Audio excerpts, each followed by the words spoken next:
ma'am? Yes, yes, sure. Isa man na siya nga klase ng interview. For educational purposes lang. Okay, so, how's your day karon mo? Okay lang. Nalang ko yung mga questions mo ha. So, please, honestly, tubag. So, my first question is kana, dugay nakadalitig ka na mo? Like, sige nakag-anhi or first time?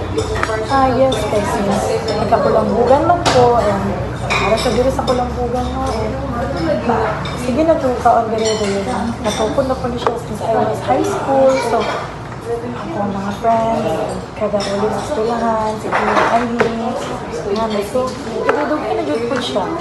So, ano kayo mga nakita nga mga improvements or insight? Ay, oo, okay. Sa una, dili pa na siya sa second floor, then karoon na, kinabate na sila sa second floor. Okay.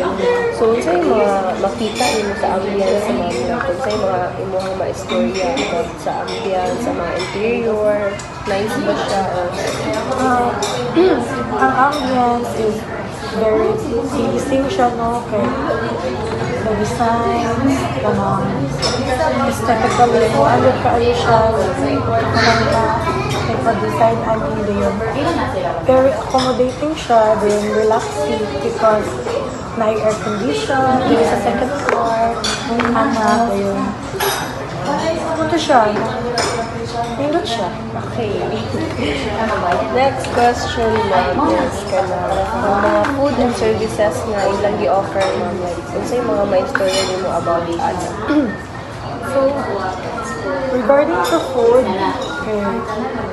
okay siya, lamig siya, then very affordable, especially sa mga students, maka-afford to siya lang. So, kana nakagusto mo istorya mo about sa imong overall experience ani nga establishment?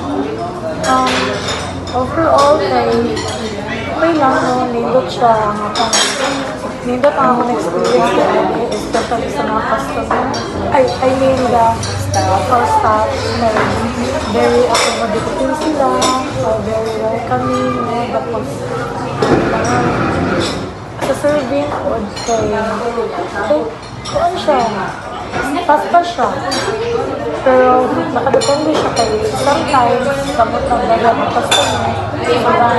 Siyempre, first come, first serve. Then, ako mo recommend siguro